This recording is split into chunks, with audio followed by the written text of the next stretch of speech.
Morning. It's January the 6th, and I'm going to get my seed potatoes started to grow my seed potato slips so that we can plant this spring. These are our leftover sweet potatoes that we grew from last year's harvest. We've eaten two other pans. This is what we have left, and this is how I start my basically seed potatoes, sweet potatoes, so that we can get the slips, so that we can plant the slips to plant in the spring after Mother's Day. So what I have here is just a regular old milk jug. I've cut the tops out of a milk jug. I poked holes in the bottom of these milk jugs, and then I put potting mix inside.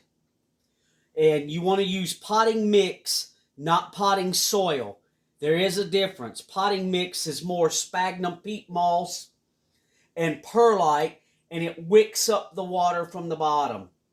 Because when we put these potatoes in here, this is how I do it. There's plenty of videos on YouTube of different ways to do it, but this is what works for me and my family, and we've done it this way for over probably 6-7 years. So potting mix in a milk jug, poke holes in the bottom of the milk jug, and this morning I put these milk jugs in the sink and I watered them with filtered water. You can use rainwater, you can even use tap water if you want to. We don't. We use filtered water. And you want to make sure the water's coming out of the bottom. Water them heavy. You can see that water coming, and it's pretty heavy. It's probably 4 or 5 pounds. So then what I do is I'll take these little seed potatoes, and the reason I'm using these are because they fit, the smallest ones, they fit really nice inside these milk jug containers, and it's the smallest ones out of our, that's left out of our, what we grew last year. And if I try to bake that thing, that's going to shrivel up to nothing. So that's why we use the smallest ones. So I'll just take that and I'll mash that down into soil. This soil is already pre-moistened. You definitely want to do that. I started about, I think 6 o'clock this morning, and I watered it several times. Let the water run down in the sink, and then it's a little after 9 now. So we've given it several hours. And we'll just mash that right down in there. And I'll pack that soil up around that potato. And then we have that right there. You can just see how nice and soft that soil is. Actually, potting mix. I keep saying soil. I don't mean that. It's potting mix, not potting soil. And you just put that moist potting mix around there. We have one more. And just mash it down in there. You can see that. I hope it's picking up on there. And I'll just bring that soil, that wet potting mix right over to the side of this sweet potato. And these are Georgia Jet. We used to grow Beauregard. We're in zone 5. And the Beauregards did good, but they vined out everywhere. And they didn't put on as many potatoes as the Georgia Jet. So we switched over to Georgia Jet. We get a better harvest out of Georgia Jets for our Zone 5 area. You may try something different that works a lot better for you. There's a lot of different sweet potato varieties out there on the market. And we try to use our sweet potatoes that we grew the year before. So we know they're grown organically. Let me get those down a little deeper in there. They're grown organically, and we know what we're getting. And then this right here is just regular old play sand. You can get a 50-pound bag at Lowe's, Menards, Home Depot for around $5. And what I'll do is I'll take that play sand and I'll just sprinkle that play sand to cover up all that soil. And what that does, it helps with fungus gnats. If you have a problem with fungus gnats in your garden, if you start your stuff inside and you have a problem with fungus gnats, this little trick right here is very inexpensive. You don't have to buy those expensive traps for fungus gnats. If you don't have a problem with fungus gnats, don't even worry about it. So I'll put this play sand. It's the same kind of sand that you buy for your kid's sandbox. Really nice, fine-grained silica sand. And I'll just put that in there, and I'll leave that potato exposed. Because these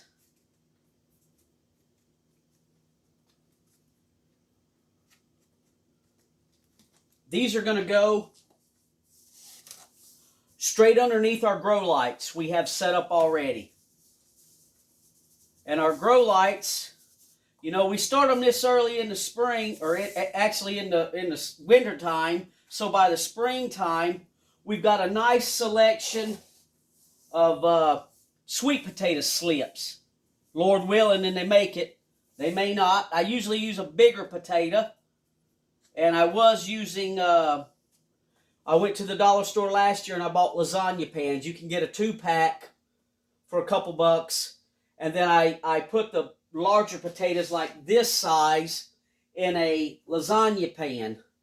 But what I found with that is the lasagna pans are so thin, or not, they're very shallow, and the root systems of these bigger potatoes, they get root bound, and I had to water them every 3 or 4 days. So these little milk jugs, they're free. I use my smaller potatoes. They're a lot deeper. They're about twice the depth of the lasagna pans I was using. So we're going to see how this does this year with the smaller potatoes. Like I say, I usually use larger potatoes, but these smaller ones, they'll sprout out the slips. And what happens is, after enough sunlight and warmth, it'll trigger these potatoes to start sending out growth shoots. And when the growth shoots get tall enough, I usually like to get them about a foot tall, maybe a little taller. I'll just snap them off if we have enough. If we don't, we'll maybe 1 or 2 off of each plant. What I'll do is let that thing get really long, and then I'll cut the shoot. I have videos in my playlist on how I started these last year. And if you cut that shoot off, say you got a shoot about this tall, if you cut that shoot off halfway and stick that little vine in some water, within a couple of weeks, it'll root. And then what you've left here will sprout out more shoots coming off of it. And you just cut those off or pull it right off the potato. So we put the play sand on here. And what you don't want to do at this point now, maybe since it's cold weather, about once a month I'm going to have to water these things, because that water is going to evaporate and be sucked up through the potato and everything. And you can feel these things are real heavy, so you know you don't have to water when they're heavy. So what we do is, these are old ice cream containers that you can get at Walmart or Kroger. And what I'll do is, I'll set these inside this ice cream container. And this is a reservoir. So now when it's time to water, you don't want to water from the top, because you'll make the sand spread out everywhere and it'll show your dirt again. So what I do is, I'll pull them over to one side and just pour maybe 2 cups of water in there. It'll go up the side, and then just let it set for several hours. Go back at the end of the day, or 4, 5, or 6 hours later, and that water should be wicked up. And if you pour so much water that at the end of the day, or maybe the next day, there's still water sitting in there, just take this out and pour the rest of the water out. You don't want to pour so much water in here that your potatoes start to rot. So now that I know these are full of water, I kind of feel how heavy it is, and that's my judge. I can gauge it. So when I pick this thing up and it's very light, I'll just pour me maybe 1 or 2 cups of water down the side, not inside here, but down the side, and then I know I've watered it. Let it sit for a day, maybe 2 days. Come back and check it. If there's still water sitting in the bottom, just lift this out, pour the water out, and put that back in there. And you'll be in business. Now, it's the first week in January, so probably February, March, maybe about March, we should start seeing some of these slips forming and sprouting out. And we can't really plant here in sweet potatoes anyway in Indiana till after Mother's Day. So that'll give us plenty of time, now that I'm starting them this early, to get some good slips forming on them. And hopefully, Lord willing, we get enough slips off every one here that we have enough for us. And generally every year I give them to my neighbors. My neighbor on the side, both sides of me, they do a little garden. So we're able to give them sweet potato slips. When we first bought or started growing sweet potatoes, we bought the slips online through a seed catalog company. And we paid over $2 per each slip. And last year with my potatoes, I probably had over 50, 75 slips that we took the best out of and gave the rest away. So at $2 a slip, plus your shipping, it gets pretty expensive. If you have your own potatoes, or you can even go to the grocery store and buy you one nice sweet potato, and then do this, try it with a market sweet potato and see how it does. I've never done that. These are our sweet potatoes. We do this every year, and we're going to continue to do it this way. And hopefully this helps you out. If you're trying to start some sweet potatoes at home, get you a sweet potato, put it in some soil. A lot of guys will cover the whole potato. I like to leave some of it exposed because when I set it under the light, the potato already knows it's in the light, and from my experience, it'll form those slips faster than burying the whole potato. But you do it how you want. There's hundreds of videos on YouTube. This is what works for us. But I make sure I get all of that soil covered for our fungus gnat problem. If you don't have fungus gnats, you can skip that step. And hopefully this helps you out. And you can be a little more self-sufficient and grow you some sweet potatoes. We'll keep you updated and make more videos as they start sprouting out. Thanks for watching.